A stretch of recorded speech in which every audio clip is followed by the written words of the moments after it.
হাসলেও মরতে হবে, কাঁদলেও মরতে হবে, সুখেও মরতে হবে, দুঃখেও মরতে হবে। রাজপ্রাসাদ আর অট্টালিকার মানুষটাও মরে যাবে, জীর্ণ কুটিরে যে লোক থাকে, হ্যাঁ, সেই লোকটাকেও মরতে হবে। জীবনে কোনোদিন দুঃখ দেখে নাই যে সেও মরে যাবে, জীবনে কোনোদিন সুখ দেখে নাই যে সেও মরে যাবে, সব মরে যাবে। এটাই সত্য, এটাই বাস্তবতা। অতএব মৃত্যু এক অনিবার্য বাস্তবতা, এটা গ্রহণ করতেই হবে। এটা যদি আমরা মনে রাখি আমাদের জীবন অনেক সুন্দর হইত, অনেক সুন্দর হইত।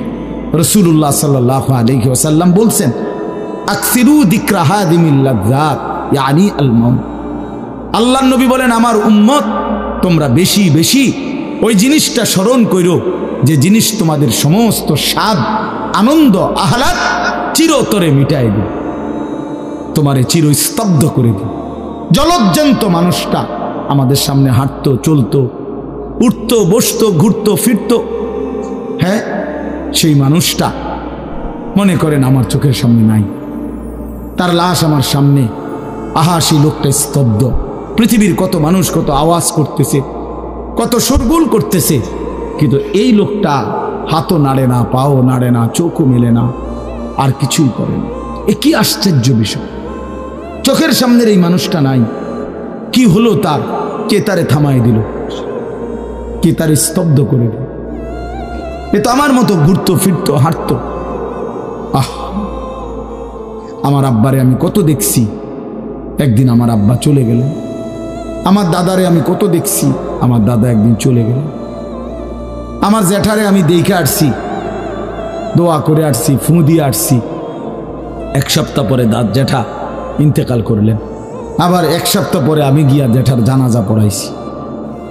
এই তো বাস্তবতা।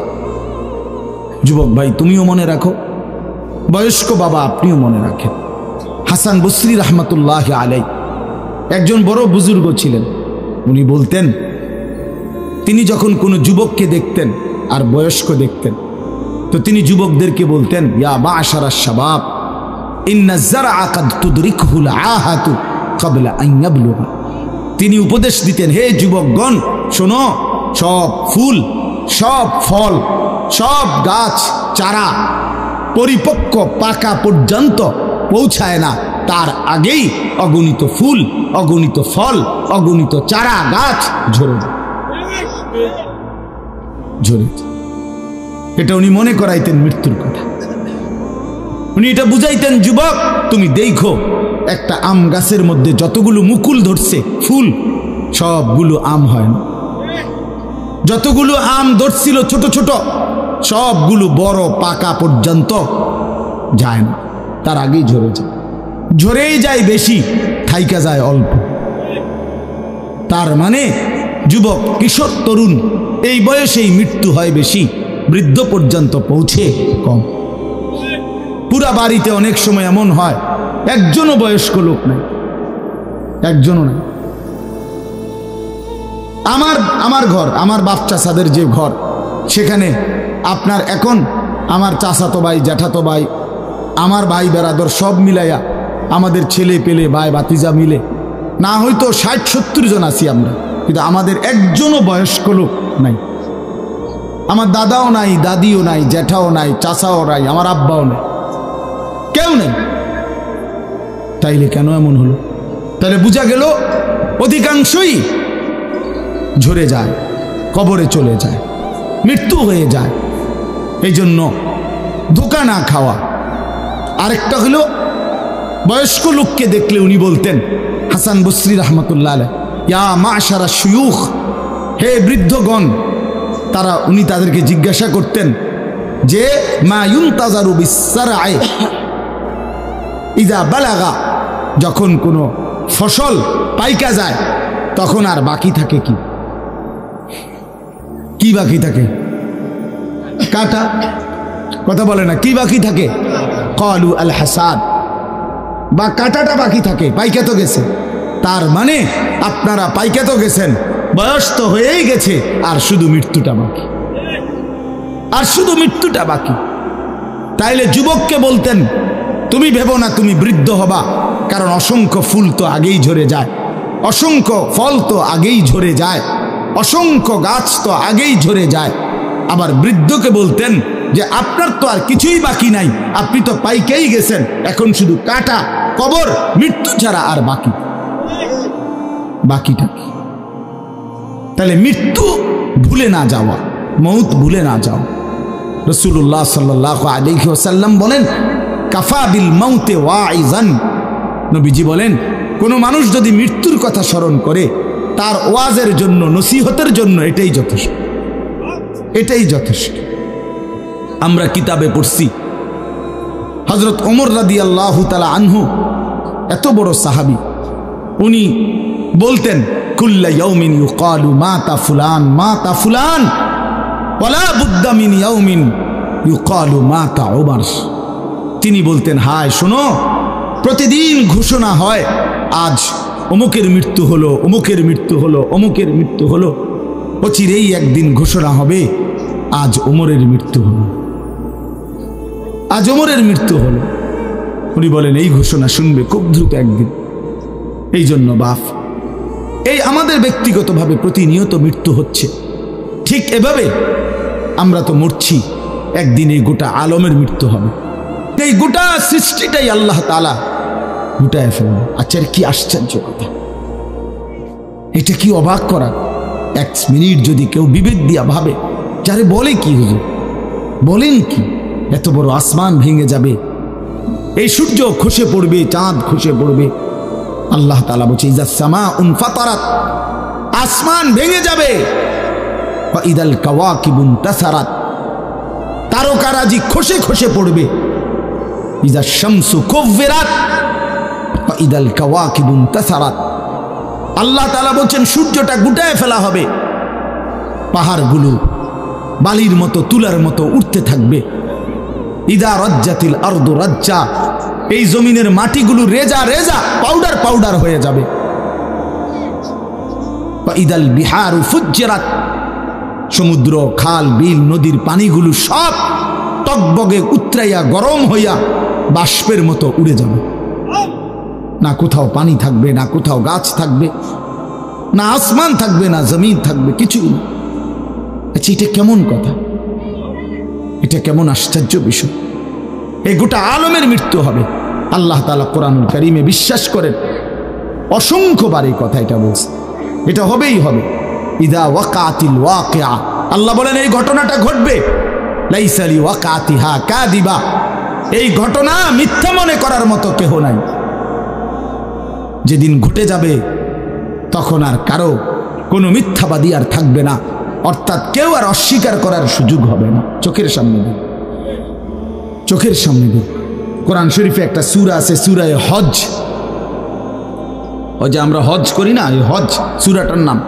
এই সূরার শুরুতে আল্লাহ তাআলা এই পৃথিবী ধ্বংসের, কিয়ামতের একটা সাংঘাতিক বর্ণনা দিয়েছেন। ওইখানে আছে, আল্লাহ বলেন ইয়া আইয়ুহান নাসু তাকু রাব্বাকুম, হে মানুষ তোমরা আল্লাহকে ভয় করো। আর শুনো, ইন্না জালজালাতাস সাআতি শাইউন আযীম, নিশ্চয়ই কিয়ামতের ভূমিকম্প, জালজালা, এই যে বললাম জিলজাল এবং জালজালা অর্থ ভূমিকম্প। আল্লাহ বলেন কিয়ামতের ভূমিকম্প, ইসরাফিল যখন ফু দিবে, আমার এই পৃথিবী যখন ভাঙতে শুরু করবে, এই সৃষ্টি জগৎ পুরাটা যখন আমি আল্লাহ গুটায় ফেলবো। ওয়াসসামাওয়াতু মাতবিয়াতুম বিয়ামিনি, আল্লাহ বলেন 7 আসমান আমি আল্লাহ তাআলার হাতের মধ্যে গুটায় ফেলবো, গুটায় ফেলবো। তুমি জানো না আমার ক্ষমতা। কুল্লু মান আলাইহা ফান ওয়া ইয়াবকা ওয়াজহু রাব্বিক, সব শেষ করে দেব আমি, শুধু আমি আল্লাহই থাকব, শুধু আমি আল্লাহই থাকব। তো আল্লাহ তাআলা বলেন এই ইসরাফিল ফু দিলেই, শুরু করলেই জমিনে ভূমিকম্প শুরু হবে। ইন্না জালজালাতাস সাআতি শাইউন আযীম, আল্লাহ বলেন নিশ্চয়ই এই কিয়ামতের ভূমিকম্প, এটা শাইউন আযীম, বড়ই ভয়ানক, বড়ই মারাত্মক। কারণ দুনিয়ার ভূমিকম্প এক নাম্বার হলো, বর্তমানের ভূমিকম্প কখনো 30 সেকেন্ড, কখনো 40 সেকেন্ড, কখনো 47 সেকেন্ড, 50 সেকেন্ড, এই সেকেন্ড সেকেন্ড মিনিট 47 মিনিট নি ভূমিকম্প হয়। কথা কর না কেন, 30 মিনিট ভূমিকম্প হয়। 30 মিনিট ভূমিকম্প হইলে আপনার 14 গোষ্ঠী থাকবে নাকি? 30 সেকেন্ড 40 সেকেন্ড হয় ভূমিকম্প। এইটুকুতে একে তো সময় সামান্য, দ্বিতীয়ত হলো একসাথে গোটা পৃথিবীতে হয় না, এদিকে হলে ওইদিকে হয় না এরকম। কিন্তু আল্লাহ তাআলা বলেন ইসরাফিল ফু দিলে যে ভূমিকম্পটা হবে, সেই ভূমিকম্পটা গোটা পৃথিবী একসাথে নাড়ায় দিবে, একসাথে মিলিয়ে। 47 সেকেন্ড না, কতক্ষণ সেটা আল্লাহই জানে। তখন অবস্থা কি হবে? মানুষের আতঙ্ক, এই ভূমিকম্পে আতঙ্ক। হ্যাঁ, আমি একবার চাঁদপুর মাহফিলে ছিলাম, রাত্রে ঘুমাইছি মসজিদের রুমে, ইমাম সাহেবের রুমে।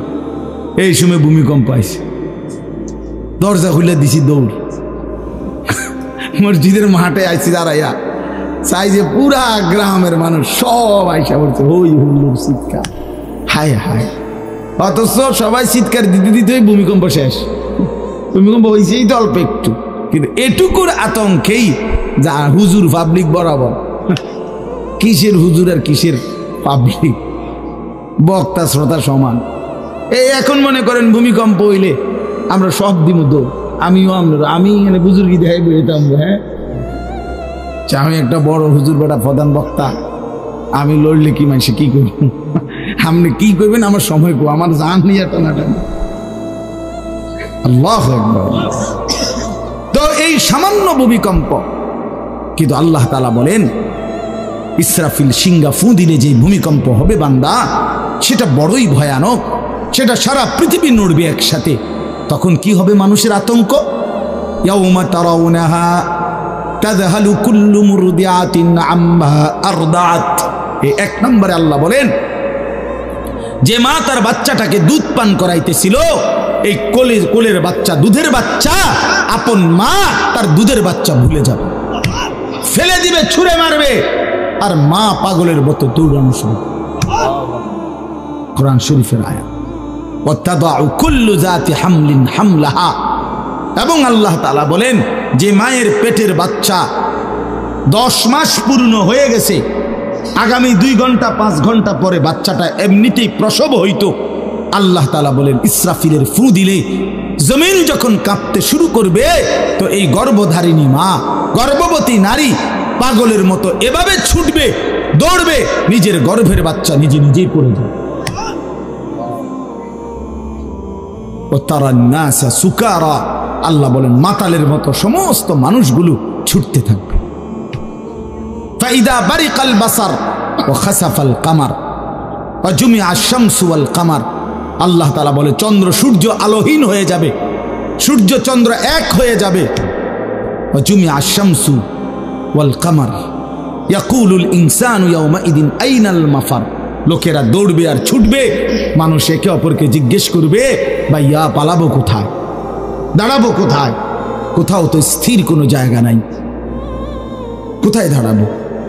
আল্লাহ তাআলা বলেন কাল্লা লা ওয়াজার, না বান্দা, সেদিন আর কোথাও জায়গা মিলবে না।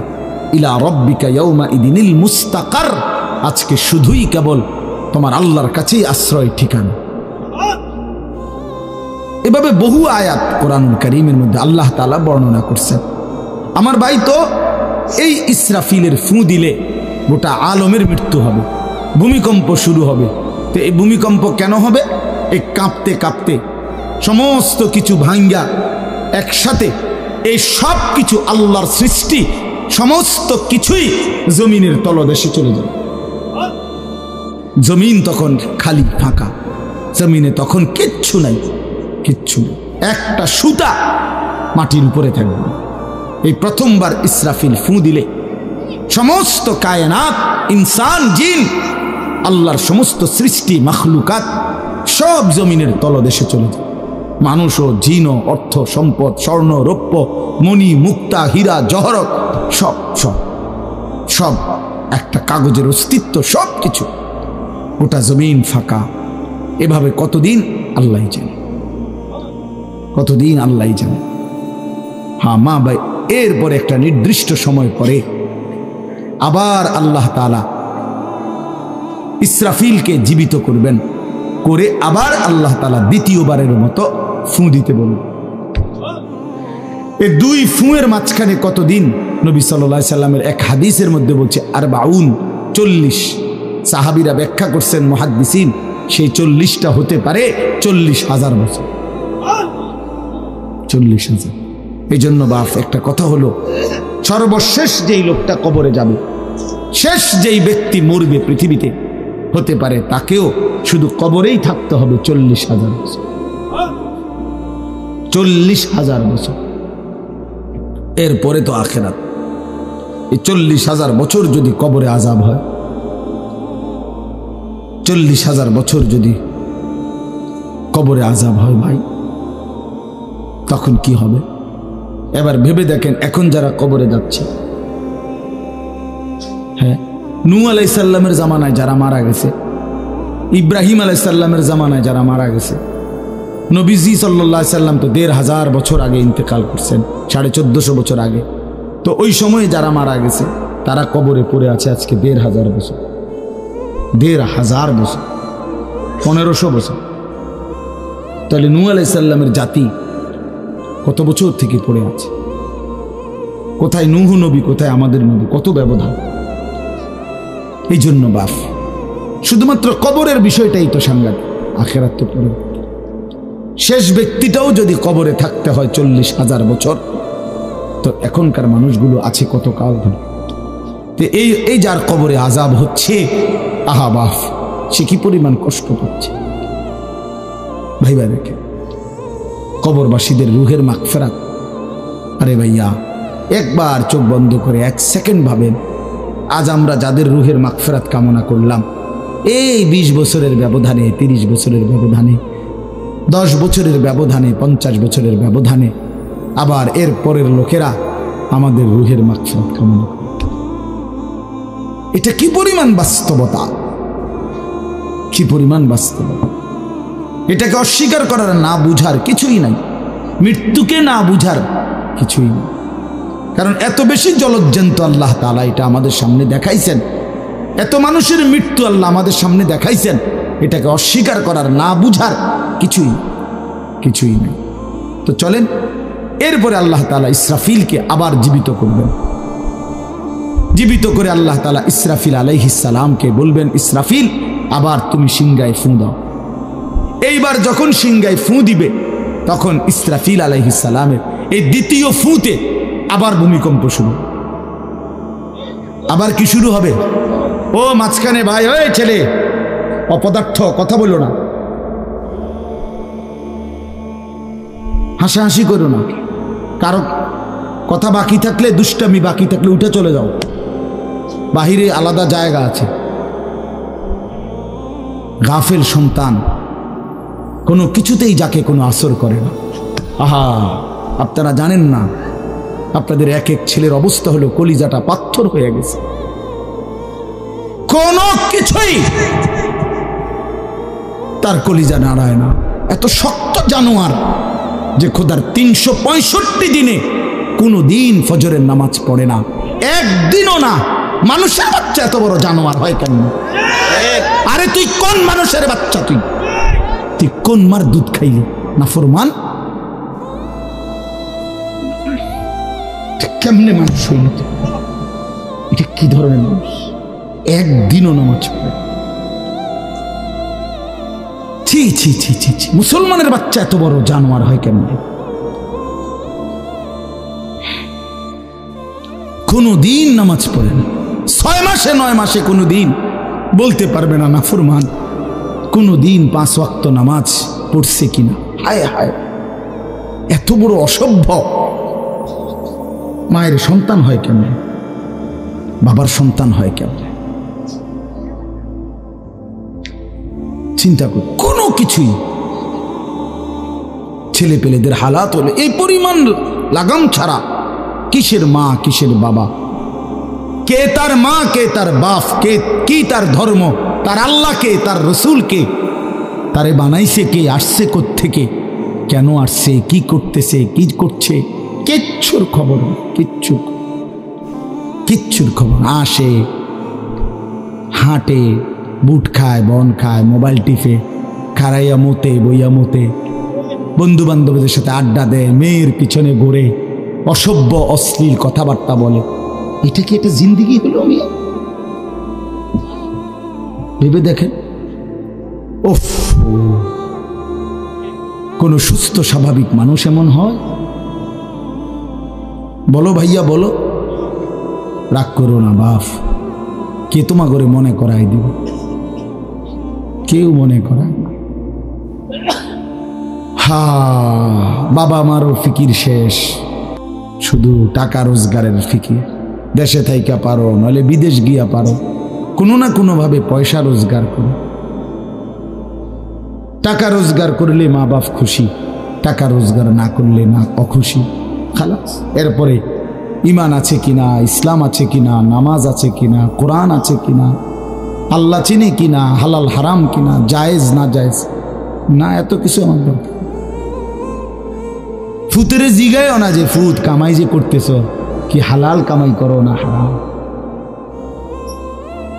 না এত কিছুর দরকার কি? টাকা দিতেছে, খাইতেছে, ঘুমাইতেছে, বিল্ডিং করতে আসে, জমি কিনতে আসে, আপেল মালটা খাইতেছে। এক ছেলে আমারে নিজে বলছে, আমি সবার ব্যাপারে বলি না, এক ছেলে আমারে নিজে বলছে, হুজুর আমি একটা দেশের নাম বলছে, যেই দেশে আমার কর্মটা ছিল, চলে আসছে ওই দেশ থেকে।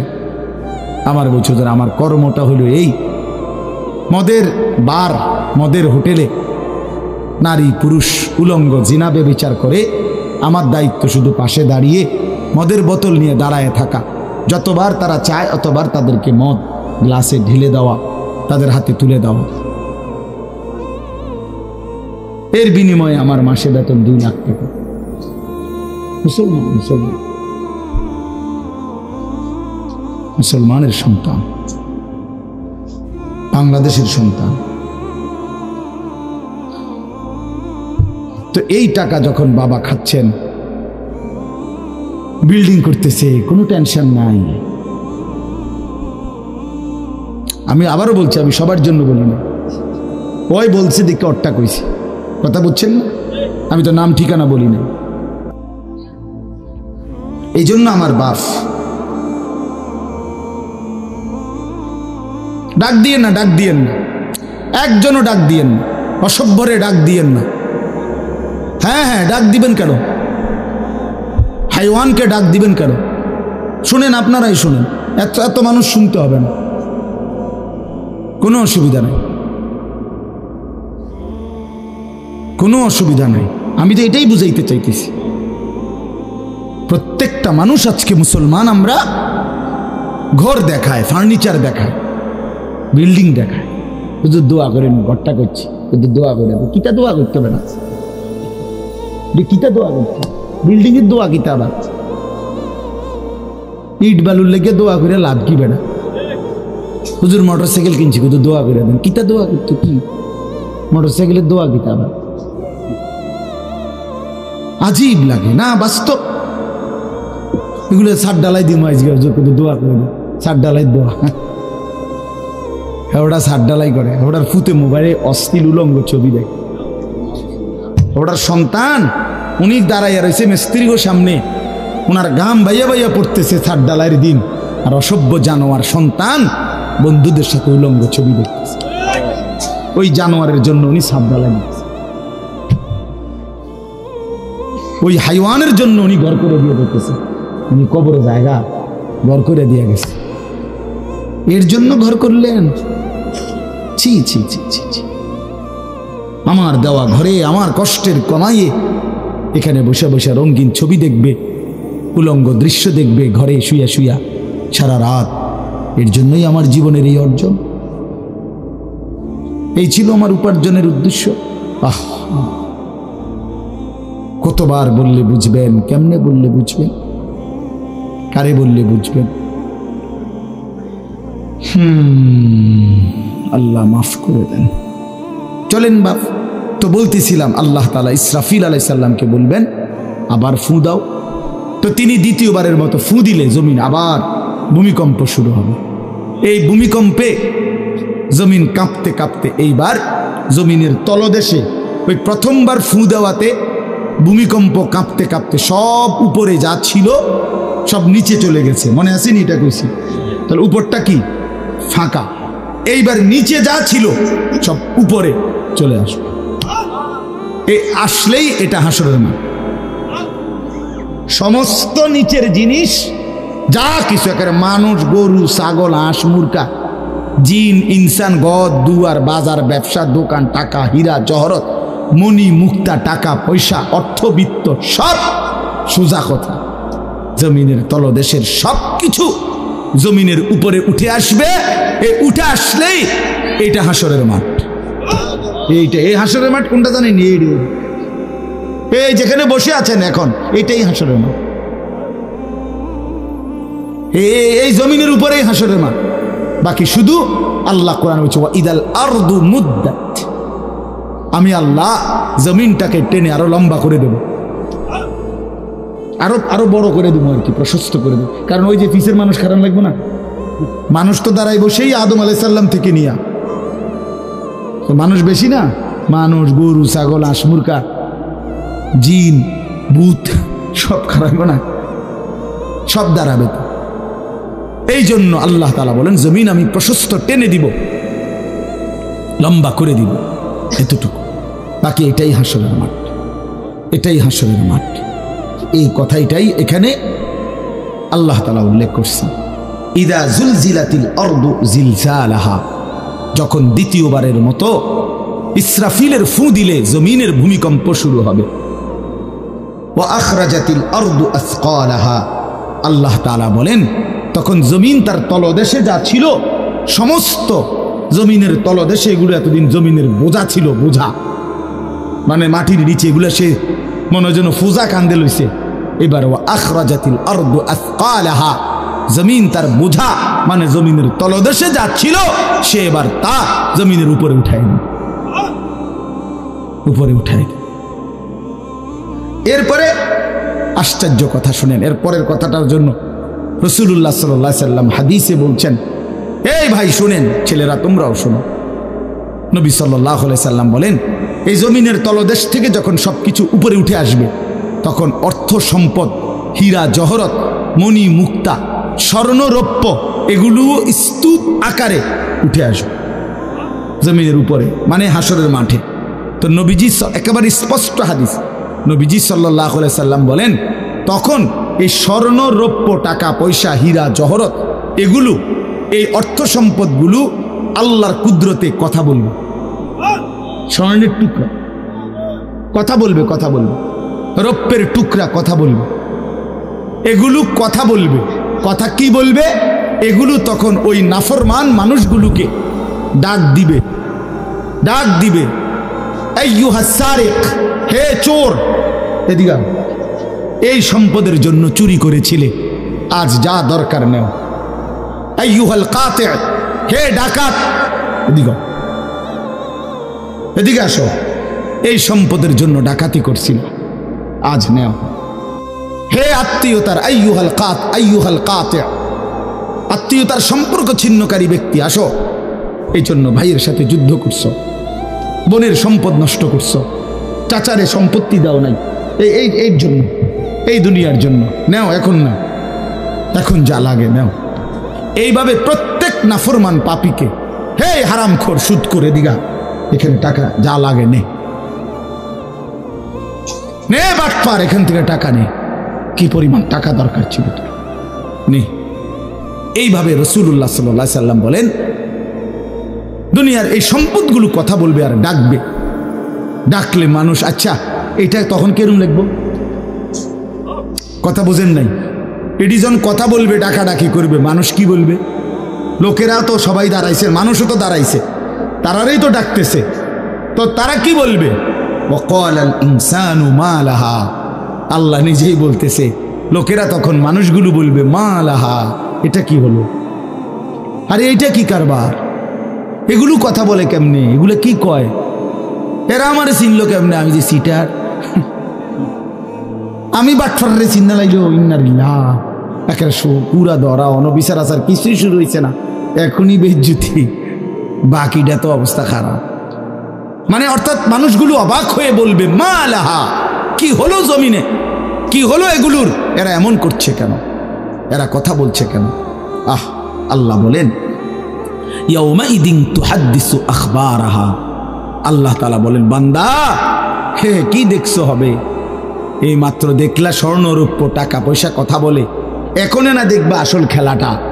ইয়াউমাইদিন তুহাদ্দিসু আখবারাহা, আল্লাহ বলেন এখন দেখবা সরাসরি এই হাসরের মাঠে তোমার সামনে তোমার পায়ের নিচের জমিন তোমার পুরা জিন্দেগীর কথা, তোমার যত তথ্য ভালো কিংবা মন্দ, নেক কিংবা গুনাহ, তোমার সমস্ত কিছু রাতের কিংবা দিনের, একাকী কিংবা প্রকাশ্যের, গোপন কিংবা আড়ালের, আল্লাহর কসম জমিন সবটা এখন তোমার সামনে বলে দিবে। ইয়াউমাইদিন তুহাদ্দিসু আখবারাহা। রব্বুল আলামিন বলেন জমিন সবটা কথা বলে দিবে, ভালোটাও মন্দটাও, আলোটাও অন্ধকারটাও, একাকীও অন্ধকারেও, প্রকাশ্যেও সবার মাঝেও সব বলে দিবে। রাতের চুরি বলে দিবে, রাতের তাহাজ্জুদটাও বলে দিবে, মদের আড্ডার কথাও বলে দিবে, জুয়ার আড্ডার কথাও বলে দিবে। সারা রাত যুবক উলঙ্গ ছবি দেখেছ, আল্লাহর কসম সেটাও বলবে। যে যুবক মালিকের সেজদা দিয়েছে সেটাও বলবে। তাহাজ্জুদ শোনাবে, আবার সবার সাথে যে জামাতে নামাজ পড়েছে এটাও বলবে, সব কিছু বলে দিবে।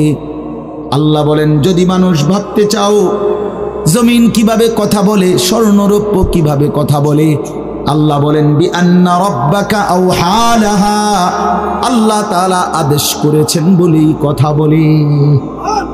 আল্লাহ বললে, হুকুম করিলে আল্লাহর গোটা কায়নাত, গোটা সৃষ্টি জগৎটাই কথা বলে।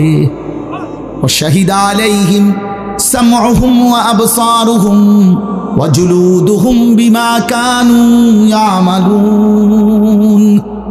আল্লাহ বলে হাসরের ময়দানে বান্দা তোমার কান, তোমার চোখ, তোমার সারা দেহের চামড়া, জুলুদুহুম তোমার সারা দেহের চামড়া, হাসরের ময়দানে তোমার পুরা জিন্দেগির কর্মকাণ্ড বলে দিবে। চামড়াগুলো বলবে চামড়া, মানুষের শাহওয়াত চামড়াতে।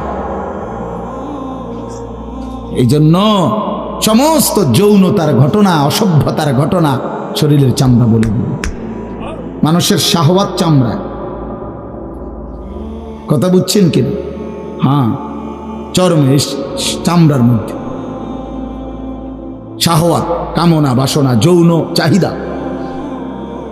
এই জন্য যত লোক দেখবেন বিভিন্ন হসপিটালে, যত ডাক্তার চর্মরোগের ডাক্তার, তত লোক যৌন রোগেরও ডাক্তার। হ্যাঁ হ্যাঁ, চর্ম ও যৌন রোগ বিশেষজ্ঞ, এটা এটা একই বিষয়, একই চ্যাপ্টার। চামড়া মানে আল্লাহ তাআলা বলেন তোমার চামড়া বলে দিবে কত রাত কত দিন নারীর প্রতি অবৈধ আগ্রহ, অস্থিরতার, বেহায়াপনার, অসভ্যতা করেছিলে।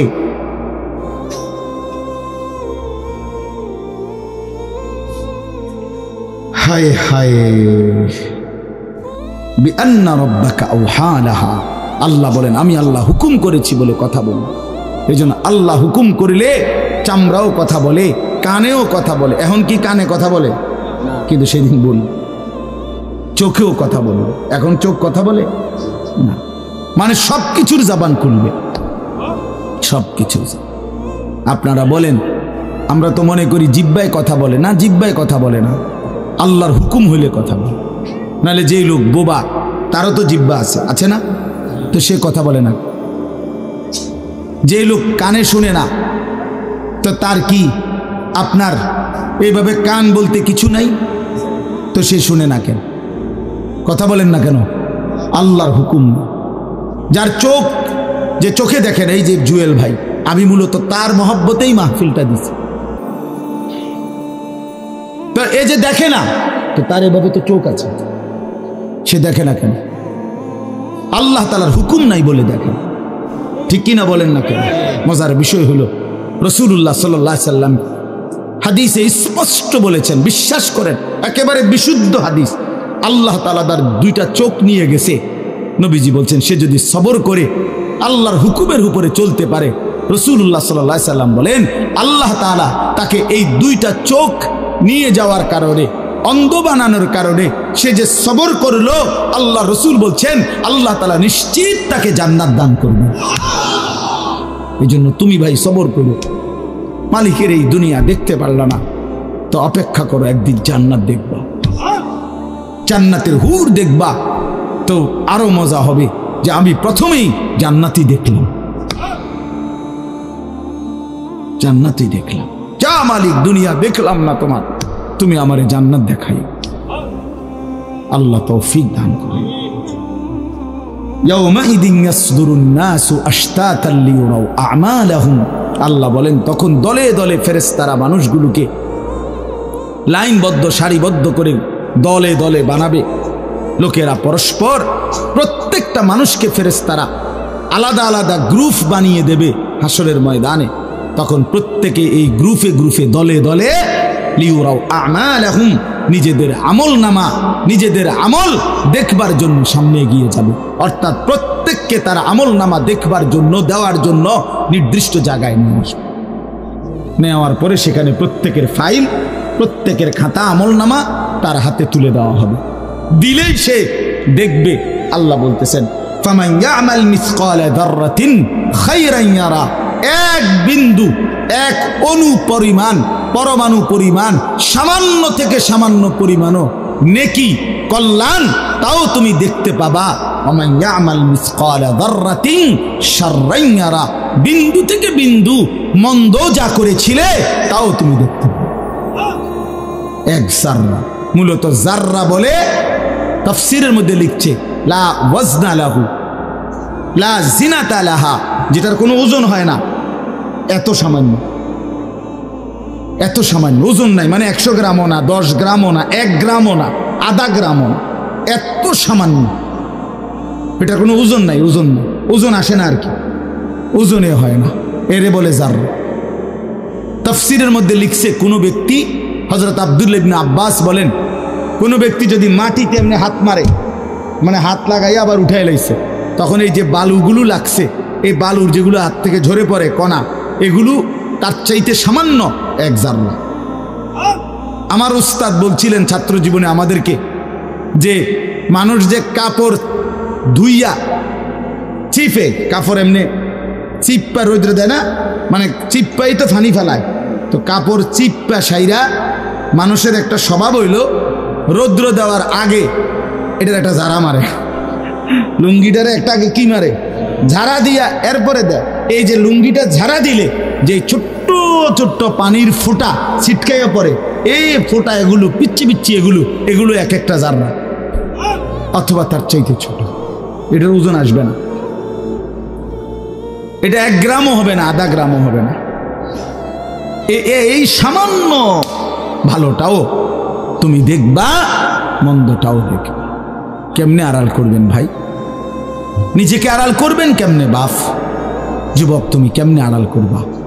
কোরআন শরীফে আছে, আল্লাহ বলেন ইয়াউমা তুবলাস সারাইর, বান্দা আমি হাসরের ময়দানে তোমার অন্তরের গোপন বিষয়গুলো, যেগুলো কেউ শুনে নাই, তুমিও বলো নাই, শুধু মনে মনে কল্পনা করছিলা ভালো কিংবা অসৎ, সেগুলো হাসরের ময়দানে তোমার সামনে খুলে দেব। হ্যাঁ, আফালা ইয়ালামু ইযা বু'সিরা মা ফিল কুবুর ওয়া হুসিলা মা ফিস সুদূর। আল্লাহ তাআলা বলেন এই বুকের ভিতরে, অন্তরের ভিতরের যেই কথাগুলো সেগুলো খুলে দেব। এই জন্য আজকে আমার কথা এখানে শেষ। আমি এতটুকু কথাই বলতে চাই, এই 99 নম্বর সূরাটা আমাদেরকে এই কথার সবক দিচ্ছে যে আমরা আমাদের জিন্দেগির 1 সেকেন্ড একটি নিঃশ্বাস আড়াল করবার সুযোগ নেই। হিসাব দিতে হবে, হিসাব দিতে হবে। 1 মিনিট, 1 সেকেন্ড, 1 পলক, 1 লম্হা, 1 মুহূর্ত আমাদের আড়াল করবার সুযোগ নাই ভাই। ভালোটার প্রতিদানও নিতে হবে, মন্দটারও প্রতিদান নিতে হবে। তাইলে কেন জীবন নষ্ট করব? কেন হায়াত নষ্ট করব? আমার অনুরোধ রইল, যতগুলো যুবক ছেলে আছো ভাই, তোমাদের কাছে অনুরোধ, মৌলানা কথা বলবে, এরপরে আরও একটু বয়ান হলে এরপরে দোয়া হবে, কিন্তু আমার মাঝখান দিয়ে এই কথাটাই আমি অনুরোধ করে বললাম, প্রত্যেকেই দয়া করে আল্লাহর ওয়াস্তে নিজের জীবনের কদর করো ভাই। আমার এটাই শেষ কথা। যুবক ছেলেরা, তুমি আমার সাথে এখন যাইবা না, আমিও তোমার সাথে যাব না। এই দুনিয়াও যেমন আমি আলাদা চলে যাচ্ছি, আপনারাও আলাদা চলে যাবেন, কিন্তু বাস্তব কথা হইল আমি আপনি প্রত্যেকে আলাদা আলাদা কবরে আখেরাতে আল্লাহর সামনে মুখোমুখি হইতে হবে। এই জন্য হাত জোড় করে অনুরোধ করছি, ভাই নিজেরে নষ্ট করো না। একটা ছেলেও যদি বুঝো, আমার অনুরোধ রইল তোমার প্রতি, তুমি নষ্ট হইও না, চরিত্রহীন হইও না, তুমি হায়াতটা শেষ করে দিও, কষ্ট পাইবা। এই নারী ছবি, অশ্লীল দৃশ্য, উলঙ্গপনা, বেহায়াপনা, এই জেনা ব্যভিচারের দৃশ্য, এগুলো দেখো না। চেষ্টা করো 5 ওয়াক্ত নামাজ পড়তে, 5 ওয়াক্ত নামাজ পড়তে হিম্মত করলে পারবা ভাই। পেশাব পায়খানার পরে টয়লেট পেপার ব্যবহার করো, পানি ব্যবহার করো, দেখবা শরীর পবিত্র থাকলে আল্লাহর ইবাদত করতেও মন চাই। মূলত মানুষ অনেকের যাদের নামাজ ছুটে যায়, তাদের একটা বড় কারণ হলো তার শরীর অপবিত্র, শরীর নাপাক। আর নাপাক দেখে নেক কাজের তামান্না, আগ্রহ জাগে না। এই জন্য এই যে পেশাব করে পানি নেয় না, টয়লেট পেপার ব্যবহার করে না, এই অসভ্য এই কারণে নামাজ পড়তে চায়। বাস্তব কথায় এর তখন আর হায়া লজ্জা থাকে না। এই জন্য সবাই মিলে ইনশাআল্লাহ নামাজ পড়ে নিজেদের স্ত্রী, কন্যা, বোনকে পর্দা পশিদায় রাখতে চেষ্টা করেন। যে মেয়েটার পর্দা নাই, যে মহিলার পর্দা নাই, বিশ্বাস করেন যে তার নিজের ইজ্জত, নিজের কদর, নিজের সতীত্ব, নিজের পর্দার কদর বোঝে না। এটা কোনো নারী না, এটা কোনো মহিলা না, এটা প্লাস্টিক জাতীয় কিছু হইতে পারে। এটা এক ধরনের প্লাস্টিক, এটা এক ধরনের অসভ্য। যে নারী বেপর্দা, যেই মেয়ে দুশ্চরিত্র, যেই মেয়ে চরিত্রহীন, যেই মেয়ে বেহায়ার মতো চলে, সে শুধু নিজের ক্ষতি করে না, সে একটি সমাজ নষ্ট করে, একটি মহল্লা শেষ করে। এই আগুন সারা মহল্লায় জ্বালায়া দেয়, তার রূপের যৌবনের আগুন জ্বালায়া অসংখ্য যুবকের জিন্দগি নষ্ট। এই জন্য ওই জানোয়ার মনে রাখতে হবে, ওই অসভ্য নারী যতগুলো ছেলে তাকে দেখে অবৈধ কামনা বাসনা করছিল, এই সমস্ত যুবকের সমপরিমাণ গুনাহ ওই অসভ্য মেয়ে, ওই নর্তকী, ওই ব্যভিচারিণী নারী তাকে ভোগ করতে হবে। এত সোজা না। এই জন্য বাবাদেরকে বলি, ছেলেদের দিকে কদর করেন, মেয়ের দিকে নজর দেন, স্ত্রীর দিকে নজর দেন। ওই খাট পালং দেখাইয়েন না, বিল্ডিং উল্ডিং দেখাইয়েন না, ইতান দেখাইয়া লাভ নাই।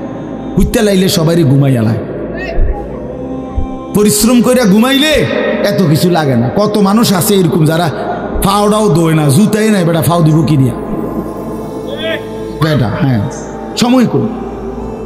এতটা ক্লান্ত থাকে যে শুইলেই কি এসে পড়ে ঘুম আসে।